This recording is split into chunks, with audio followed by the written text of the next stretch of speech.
Yo, YouTubers, it's been a long time.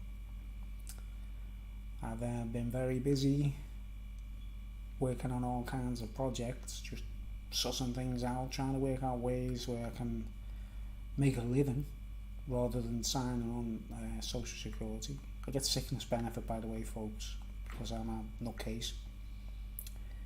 And anyway, I'm a nut job. Paranoid psychosis and a nervous breakdown isn't a good combination for a happy life.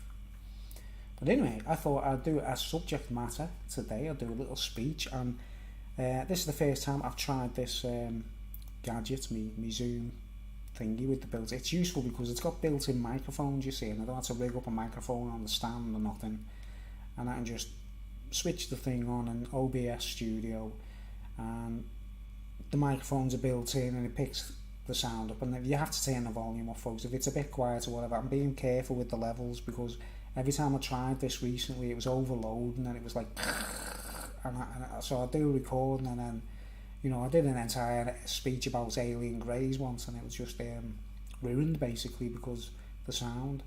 So I've got to redo that entire speech, by the way, at some point. But this speech, it's a study basically about by the way, just having a quick bevy helps me speak easy.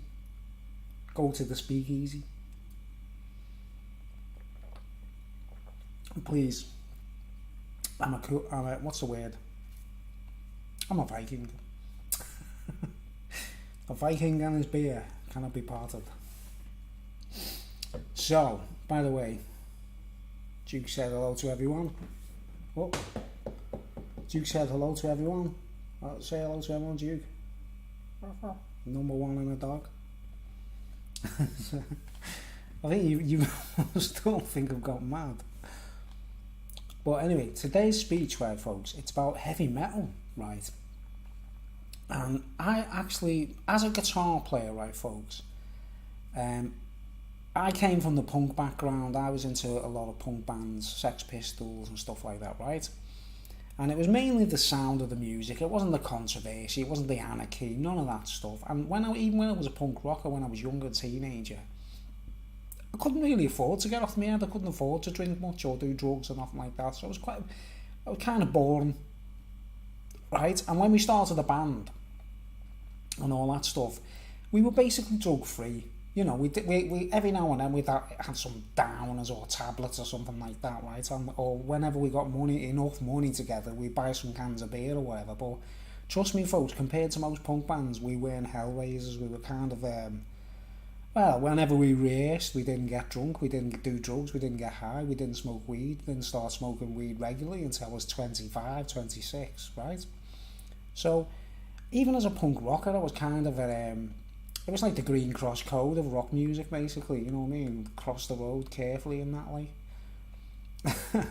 Really boring, like, but the emphasis was music, right? And in that area of music and all that, and rock and roll and stuff, you meet people and you meet people selling weed and all that kind of stuff. One thing leads to another. You become Jimi Hendrix. As soon as you get good on the guitar, you become like Jimi Hendrix, basically. And everyone's offering you all kinds of things, like, but it didn't really happen to me till late because I was like a parent and all that kind of stuff as well. I was very boring, to be honest. Like, I wasn't a controversial man. I was always in a relationship as well. Do you get me? Like, it was always like the Ozzy and Sharon, like, which brings me to the the Ozzy and Sharon. Where they're like keeping an eye on you in case you become a millionaire.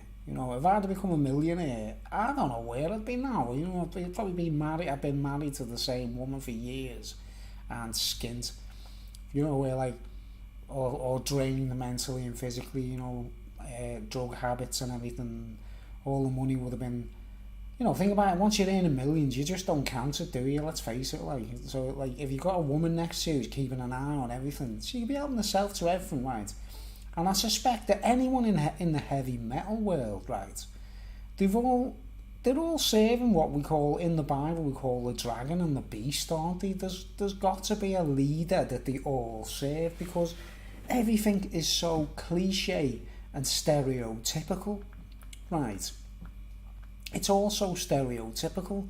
All the heavy metal bands do the same thing. Everyone's doing that. Instead of that, like, you know, your Doves and that, like, let me see your Doves. You know, everyone, I mean, it does my head when because I like a lot of rock bands, me, right? And it's just the energy and the sound, and it's not commercial, as long as it's not commercial. There's only Prince I listen to that's poppy. You know, I love Prince's music, I love the style, you know, all the different things he's done, and he's a brilliant guitarist and all that kind of stuff. But, of course, there's controversy. Rock music wouldn't be... I mean, you know, if it was like Play School or, you know, like a handful of songs, it wouldn't be as exciting, would it? You know, all the bands, or Hawkwind, all those elements, the naughtiness and the, you know, the motorbiker elements, all that kind of stuff, it's kind of part of it. You know, the grittiness, it's part of it, right? So I don't kind of judge bands if they are off their heads, if they're kind of wild and that, like, as long as they're producing good music, like, I don't care about the sexuality neither, as long as it's nothing to do with me, you know what I mean? I used to love Queen, right? I never judged Queen about that. I didn't even care about Freddie Mercury's personal life or nothing. I just thought they were really good musically. I don't listen to them anymore, I can't bear it anymore, because only on a nostalgic, you know, like a documentary appears or something that we've never seen before, or footage and that, like, I'm always interested to see something I've never seen before, right? But when it comes to rock music and heavy metal and all that, right, there's just too many stereotypes, and it's obviously a beast and a dragon out there that kind of, you know when you see heavy metal singers, I don't mean the singers that shout, like, I've been listening to Periphery a lot lately, guys, right?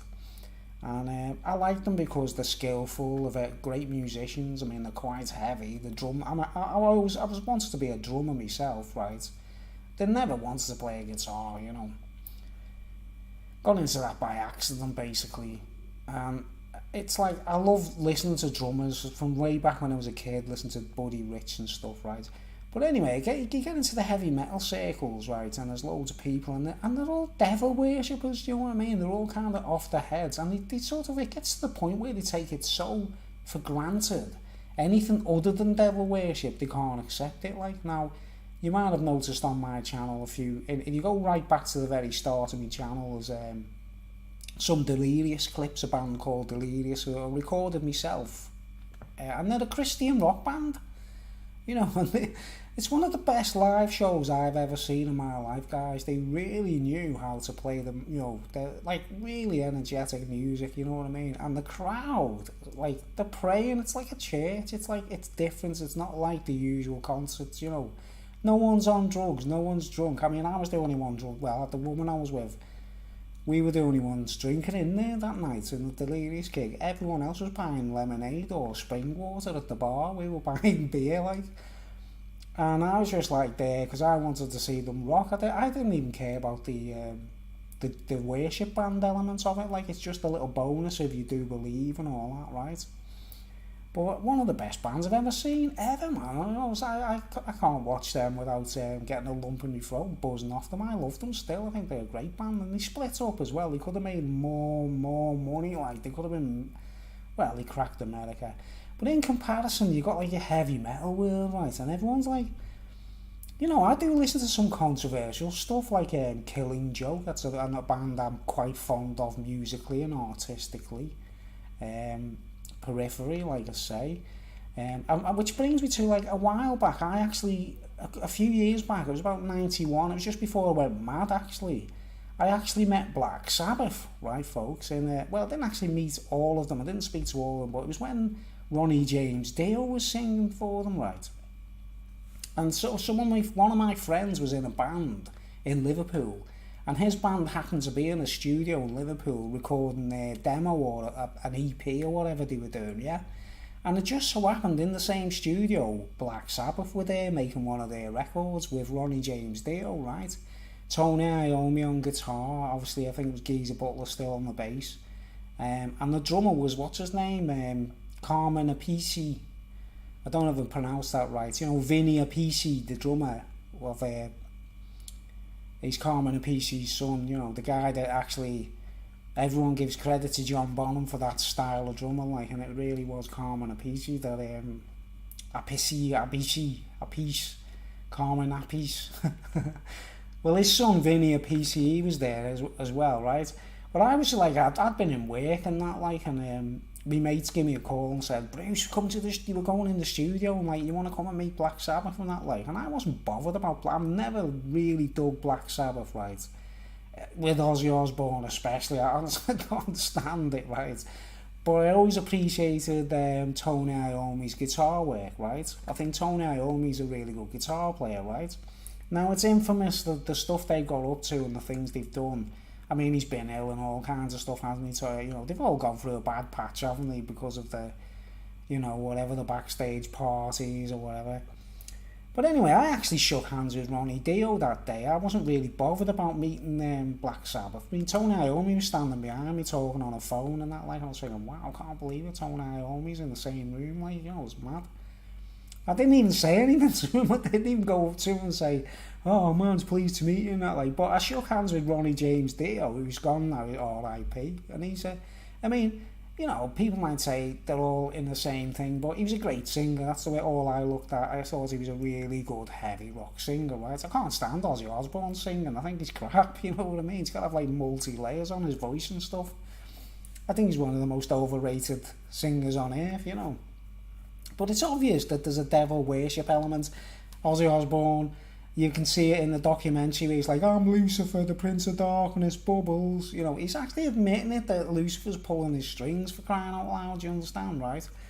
Right, so I actually shook hands with Ronnie Dio, as if to say, wow, because the guy to me was like a heavy rock kind of, you know, he was great, like, I thought, as a performer and a singer, and he was a sound fella, really, you know what I mean? He was in Rainbow, he'd done his own band, Dio, and that, like. So I actually shook hands with him, going, I think it's an honour meeting you, mate, you're like a heavy metal legend, you know what I mean? I was actually buzzing off meeting him, like, you know, because I thought he was cool, like. But the actual essence of Black Sabbath, man, it wrecks my head, you know, some of their songs, I just, like War Machine, can't stand it. What's the other famous? I mean, Paranoid, it's the lead guitar solo's good, but the rest of the song is a bit crap, isn't it? It's a bit mundane. It was pioneering for its day, but, you know, I know me stuff. I know all about, like, structures and rock music and all that, right? And I do give credit where it's due. If you can have a good dance or something, like, you know, I don't know, Van Halen, Why Can't This Be Love, or something like that, when you're in a disco, you just go, whoo. It's not to do with being a heavy metal fan or a devil worshipper in most cases. Most people just out to have a good time. You know, I drink in a heavy rock pub in town. And everyone just enjoys themselves, you know what I mean? They're not all devil worshippers, you know what I mean? They're not Christians or believers or anything like that, but the majority, the pagans, let's just put it that way, they're probably paganistic, right? And I don't mean that in a vindictive way, right? But what's mad about, like, Black Sabbath is, oh man, I mean, Glenn Hughes, you know, the singer Glenn Hughes, he was in Black Sabbath for a while. When he was in the band, I actually dug the music then. I thought, wow, Black Sabbath sound good with that Glenn Hughes fellow, whoever he is, you know what I mean? And he's gone on to become like, you know, the Black Country Communion and stuff like that, right? Brilliant musician, brilliant singer. If you check out anything to do with Glenn Hughes, whatever he's done, it's class music. Like, he's a great singer, and he's getting on now, you know what I mean? He's been through his rough patches, right? But when it comes to Black Sabbath, man, there's got to be a frequency in the background that's like really negative, right? I'm trying to get this over with quick and speaking fast because I might go back over this and the microphone hasn't worked properly and I might have to do it again. But anyway, I remember a few years ago, right? Now, because I'm not into Black Sabbath and I wasn't into the stuff and that, right? Obviously didn't know what the albums consisted of. I mean, I always remember seeing the album cover for Mob Rules.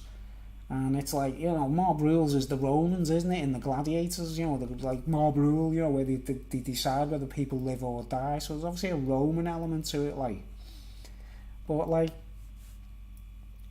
when it comes to album sleeves, right, probably the most dire album sleeve I've ever seen in my life. And remember, artwork, right? Artwork can launch 1,000 ships. It can be, you can do one picture, and I mean seriously, if you're, you know, exhibits or you're putting something out into the public and you're trying to sell it, right? I've never taken myself seriously enough to try and make money on art, but I love doing it. I've been doing it since I was a kid, you know what I mean? Always been into drawing and painting, so I just do it to amuse myself. And it's like backup, say social security runs out or people stop the system or whatever, we have to change our way of living. or live rough, who cares, I don't know. But I've always had this backup thing where I think, well, I can always paint a picture for someone or whatever, like. But when it comes to record artwork, album sleeves, I remember like a while back, it was a few years back, about 97, 95 maybe, it was about after I'd gone a bit bonkers and lost the plot and that, like, and loads of people were knocking on my door, and they were all potheads, and they were all like, off the heads kind of thing, like. And one of the lads knocked on the door, like, and he was into Ozzy Osbourne. He was the only person. Everyone else was sort of like, oh, I can't stand Ozzy Osbourne. They were into Hawkwind and, punk music and whatever. Everyone had their own little thing, like. But this one lad, he was like, oh, Ozzy Osbourne. And he'd fell for everything, hook, line and sinker. Have you ever seen the pictures of Ozzy on his album sleeves where he looks like he's crucified on a cross and things like that, like, It's, oh man, it's some ridiculous artwork, you know what I mean? Where they actually think they're holy or something, I don't know. But in particular, this lad knocks on the door, and he used to bring like vinyl records and say, will you play this album and play that album? And if it was okay and it was an album I didn't mind, it was a Joe Satriani DVD, CD or whatever, I go, yeah, Joe Satriani's brilliant, man, yeah, let's listen to that, And if it was anything heavy rock and I could accept it, I'd listen to it, we'd have a couple of drinks, have a smoke, and have a talk about the record or whatever. But he knocks on my door one day, and he brings a couple of vinyl albums, like, because I had this, that record player there was still working, by the way, you know what I mean? I still got, that's from when I was a kid, that record player, radiogram behind me, like, still works, actually. But he knocked on the door, and he goes, oh, I've got some records to play, like, man. I'm like, yeah, alright, man. He puts this album on the table and he goes, well, you put this on, like, now I'll show you the album sleeve, we're going to do a little analysis of it, like, right? Because I don't think people realise how seriously twisted it is, right?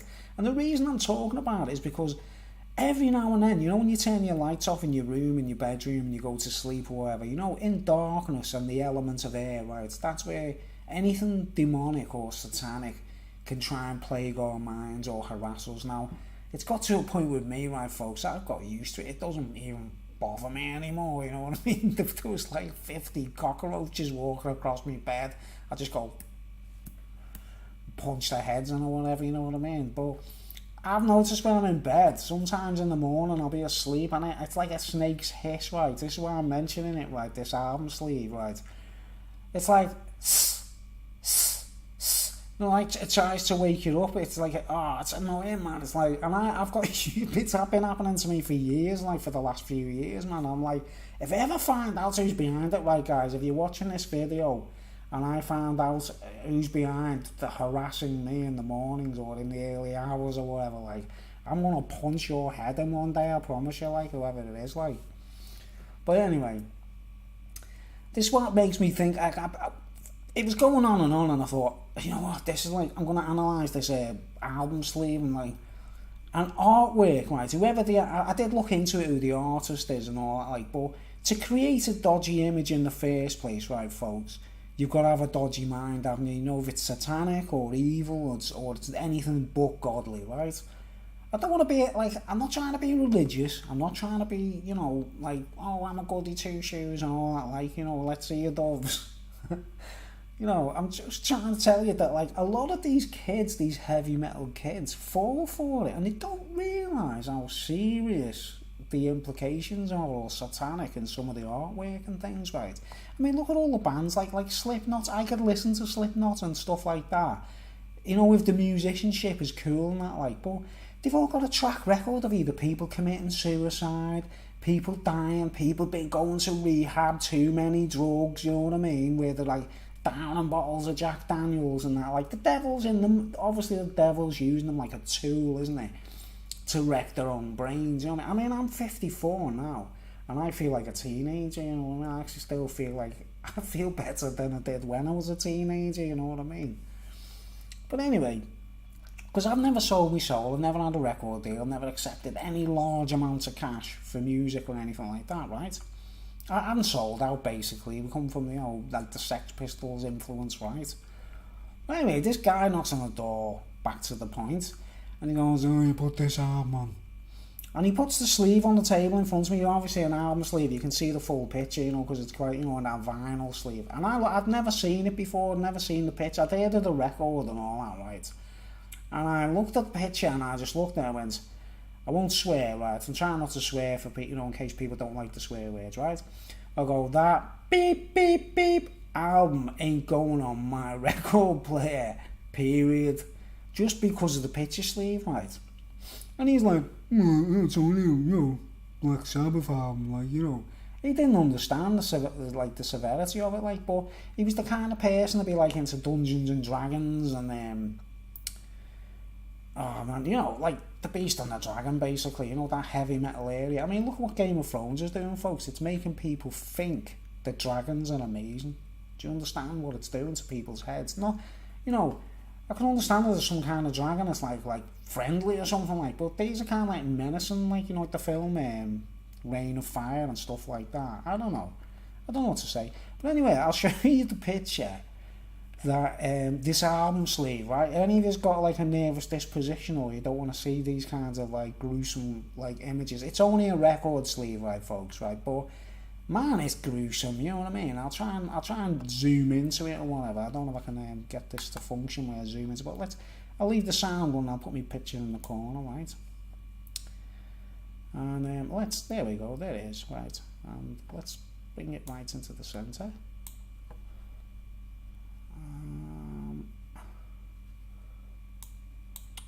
Oh no, where'd it go? That was an astronaut.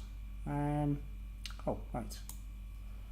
Okay, it's right in the middle, right? I'm sure that I'll put it on the full screen, right? And I can zoom into it. Alright, folks, I'll be zooming in, right? Now, the album's called Sabbath Bloody Sabbath, right? I'm going to carry on talking while it's in the middle of the screen. I'm not sure how it will look.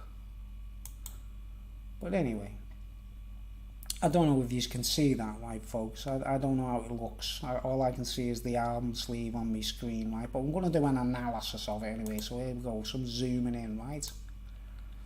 Right, now, the top of it, what do you see straight away? Death, a skull, 666. Right? Now, we all know that Emperor Nero is really what the 666 stands for, right? But in the mind of a heavy metal fan, you know, like, I'm just a heavy metal fan, right? And look, you got, like, this bed. Now, so the artist doesn't even know his Bible, basically, because just using the numbers, the 3 6s, is a sign of immaturity or not even knowing the scriptures or what it's about. That it's a nickname for Emperor Nero in case if anyone found the writings that they'd have got into trouble, you know what I mean, if they wrote Emperor Nero in the books or the Kaiser of Rome or whatever being the Antichrist or the adversary to God or he was going to kill loads of Christians anyway, right? So first sign of immaturity, 3 6s, right, with this death thing looking over, right? Then you got, look, like this bird here, I don't know how old she's supposed to be, like, but she looks like a teenager, doesn't she? She's got like little breasts or whatever, like, I know it's a bit graphic, like, but there's one chick in there anyway, right? Here's the second chick. Here, right? See her? Pointy ears like a demon, look. They're like teenagers, you know what I mean? They're bollock naked, right? Everyone's bollock naked in the picture, right? Right, I'll zoom back again, right? And you see, look at the hands over the bed. See the 2 hands like claws with pointy nails. Right, the entire bed is engulfed by this figure, this death figure, right? And he's looking over, and look at the hands, man, it's like vile, right? But there's this team, they're like a coven of witches, aren't they? They're a coven of witches or demons, right? So, like, and at the centre of them, like, they got this guy here, like, look at him, he's got a funny shaped head. Look at the shape of his head. And his hair's like horns, but he's got this, like, see how he's got a funny shaped head, like what a lot of gay folks have, you know, when people are a bit like, I don't know if you've ever noticed, folks, I'm not being like, well, yeah, I am being like, you know, like, a lot of folks in the gay world, they all seem to have this funny shaped head where it's like, you know that fella that played Doctor Who? I bet you he's a bisexual or a homo, like, you know what I mean? But you know the funny shit, look at the shape of his head, man. It's just like it's been jammed in a door for a month, like. But he's got this creepy look on his face. I hope this is like in clear, because a lot of people might have seen this album sleeve and not really looked close at it and noticed it, right? Next to him there's a guy with actual horns coming out of his forehead, and he's got pointy ears. They've all got like claws kind of thing, like. Every one of them's naked, right? Now if you notice, the males haven't even got penises. They're fallen angels, man. They haven't got willies. What are they supposed to be, mate? Right, but it looks quite photographic, doesn't it, right, folks? It doesn't. It's a work of art, isn't it, right? But it's vile. It's wishful thinking, isn't it? It's wishful thinking, right? And then the main thing, there's another guy there, right? And there's another male there. So we've got 1, 2, 3, 4 males. One to the left here with a pointy ear like a pixie. Ugly looking. Beep, beep. Right, look. 4 dudes, right? 4 dudes. Well, 4 male angels or fallen angels, right? This bird here, blonde chick, right? This bird here, like Countess Dracula or whatever she's supposed to be, right? You know what I mean, right? And they're all focusing on this poor dude, right? Who's in bed. Like, he's obviously just trying to get a night's sleep, and if I go backward, like, you'll sort of see, he's just in bed, and that's his pillow, and there's a rat there, and a rat there running across the bed, you know, like, then there's 2 hands there, the bottom, right extreme bottom corners, there's these 2 claws, you know, as if the bed itself is being, like a magic spell's being placed on. Look at them claws, look at that claw, it's like a hand squeezing a ball as if it's like about to burst, you know what I mean, like going, ah. See the other hand, like a claw sinking into the ball, like, right?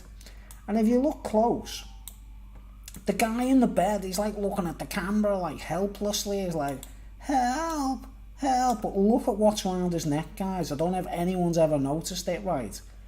It's a snake around his neck, wrapped around his neck, and its head is there, right? And there's a rat there, right? There's a rat there and a rat there running across the bed, right? And it's all red, it's all got that red, like, satanic glow about it, hasn't it, right?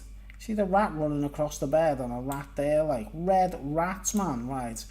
So, they're tormenting someone in the bed, aren't they, right? And, like, obviously there's some kind of supernatural, vile, like, spiritual fallen angels or whatever, like. And he's like, help. But, like, this is what, the reason I wanted to speak about this is lately, this thing that harasses me, and it's not this severe, it never gets this bad, guys, you know what I mean? But I always, in my left ear, it's always the left side, you know, sorry, the right side, the right ear. I always hear, like, tss. So it's like someone is harassing me, you know what I mean? Doing me head, like. But does this artwork not tell you that if it's been conceived in someone's mind, someone is like strange enough to think like this, right? Here's the entire picture, right? Now that I've zoomed back, like, see this one's flying. Look, this guy's flying. The one on the right, it's the one on the left. Look at this guy here, man. Look, he's like, his legs, look at his heels are like pointed. Like pointy heels. And he's got a tail. What kind of creature is that meant to be, folks? He's got pointy ears like a pixie. And like a tail coming out of his coccyx or whatever, you know, the base of the spine, like just above his arse. Right, that guy's got horns there coming out of his head, you know, like the mark on the forehead. Like I say, this fella's got a funny shaped head. He's like the leader of the gang, like, you know what I mean? But he hasn't got a willy. They haven't got willies. What are they supposed to do, mate? It's like they've been punished or something. They can't do anything anymore, like, you know what I mean? But it's crazy, isn't it? You've got these 2 chicks, like, I mean, she actually looks quite fit, that one, doesn't she? She looks like the bird out of habit. I don't think it's meant to be her, like, but see, she's a blondie, like. But you get me, right? They're tormenting a man in his bed, right? He got hold of his knee there. Look at the way he's holding his knee, like, look. It's vile, man. It's horrible. Right. Now, the people who listen to Black Sabbath, like, I'm not talking about like all Black Sabbath lineups, because like I say, they've actually released some good songs with decent singers and all that, like, but we all know Ozzy Osbourne goes on about Lucifer. He might be just being the fall guy and being like, what they call it, like the scapegoat who takes all the blame for it, basically, you know what I mean? Let's just zoom into this guy's foot. Look at his foot. They ain't nice creatures, are they? They're some kind of demons, man, But look at his foot, his toes are pointed. He's got like pointed toes, like clawy, like, Now, does anyone, like any heavy metal fans out there who might be watching this, like, because I'll put it in the title, like, heavy metal fans, are you aware that you're being duped? But putting the 3/6s there showing severe signs of immaturity and not even knowing anything about the Bible, really, you know what I'm saying? Like, this guy with the funny, look at his hair, mate. The funny shaped head. See the back of his skull there? It's like miles away in it. It's longer than it's longer than Gone with the Wind, his head, man. Ugly so-and-sos. But do heavy metal fans realise what they're letting themselves in for? Like, well, the snake around his neck, and honestly, guys, I get it. I mean, it doesn't bother me. It's certain times, certain days. It's like usually first thing in the morning, I get this like, tss, tss, and it's like, oh man, if I went to a doctor and told them, they'd be like, oh, you might be imagining things, But I know someone's giving me grief, harassing me basically, like, to, I don't know. It doesn't bother me, obviously, you know what I mean? It's like, stick more fool then if they want to challenge me, like, that's the only way I can put it, like, but obviously, I don't want to swear, like, but they are obviously sick beeps, aren't they? But, I thought, yeah, let's just amplify, like, what people are getting themselves into when they get into this stuff. I mean, listening to music's one thing, guys, a bit of entertainment, you know what I mean? And even if it's, like, severe and heavy, right? As long as those people know what they're talking about, or they're actually, there's heavy music and it's acceptable or whatever, like, and then there's the background of every band, there's like a movement, there's some kind of occultist thing going on, like, now, I'm not saying all of Black Sabbath might be a part of that, like, and all that, like, but, man, that arm sleeve is really disturbing, really, it's quite a disturbing piece of artwork. Now, not only is it, like, it's been around quite a while, hasn't it? It's been out for years, right? And obviously someone owns the original painting of it or whatever, right? Obviously somewhere, like, some guy's got the airbrush or whatever, like. But it's like a spell. It's a spell, and in the name of, like, black magic or whatever, it could be impounding it. Any good folks out there who call themselves, like, believers or whatever, like, it might be the way that they get to them in bed and torment them, you know what I mean? I don't know, because I believe when we do artwork, we're breaking spells, if you write a song or a poem or whatever, and it's like the antimatter of something that's negative. Say you write a song where you say, we're all happy, everything's great, the sun's gonna shine, the clouds will disappear, it's just positivity and optimism, you know what I mean? A lot of my songs come across as being corny, but they're optimistic, because it's different, it's better. Don't get me wrong, I've wrote some serious songs about people that hate it. I've wrote a song about an anti-vampire song, which is quite serious, like, but I was so angry when I was recording a demo of my anti-vampire song, I actually started swearing, like, screaming, going, and it's actually, I'd never put it up on YouTube, it's so angry and violent, well, it's what, radical, I think's the word, radical, like, it's like Van Helsing with a porter studio, you know what I mean? But anyway, right, I'll leave you with that because I've got to check in case the microphone levels have gone off, gone haywire. Probably will, because I've talked about something occultist or something, like, and pointing something out that's like, you heavy metal kids, honestly, check things out before you listen, check things out, make sure the bands are actually intelligent, they're just good musicians putting things together. There's a difference between works of art, guys, and these, like, spellbinding occultist poo holes, basically. They're cowards, because they'd never face you face to face or whatever. They wouldn't stand in the street and go, oh, they'd use the elements of these records to try and put a spell on you, So anyway, I thought that was just, you know, worth mentioning, like, you know, so, you know, how these sick beep beep use and manipulate the music world to put spells out. Yeah, okay then. I'll get off then. I'll keep it brief. I don't know how many minutes. I was recording, wasn't I? Yeah. Alright, I better check the sound levels and get it onto YouTube as quick as I can. Hope you enjoyed the speech. I know it's been a while, folks. I've been on a creative outburst. I've been trying to, you know, because it's coming to the summer and I might be going out playing. I don't know. Still don't know yet. I've been practicing anyway and getting me set together. But yeah, 35 minutes. That's it, isn't it? 35 minutes. Okay, in case I go over me gigabytes on my spare hard drive, I will disconnect.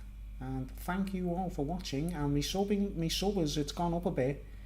By the way, this is a former targeted individual, by the way, folks. It's occultism is, you know, covens and occultists work together in groups to manipulate people's minds and make you scared and make you fear things and stuff like that. And once the element of fear is in your mind, one thing leads to another. So you've got to be positive, listen to positive words, write positive poems, have a notebook, write your own poems, write, even if you're not a good poet, write down lines of positivity and optimism. That helps, because I do it all the time, folks. I write a load of songs about all kinds of things, you know, always trying to be positive, you know. But it's a good idea anyway, because that's the one way you can break spells, folks. If you know, if you're not, like, you know, interested in the Bible and things like that, and I understand people should have the right to choose in their own time, you've got to mature. Well, anyway, thanks for watching. I'll see you soon.